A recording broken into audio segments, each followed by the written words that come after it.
Do you want to type faster on your Google TV without using the physical remote? The virtual remote keyboard lets you use your phone to type instead of navigating the on-screen keyboard. In this guide, I'll show you how to enable it. So let's get started. First up, open your TV. Then from the home screen, use your remote to navigate to the gear icon, basically your settings. Now scroll down to Device Preferences and open it.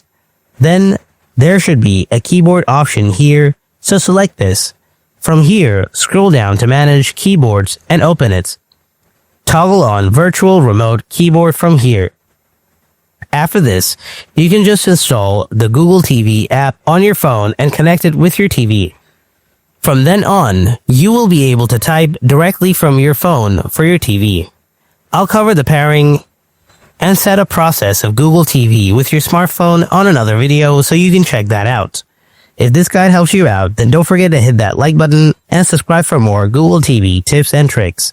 Thanks for watching. I'll see you in the next video. Until then, stay tuned and take care.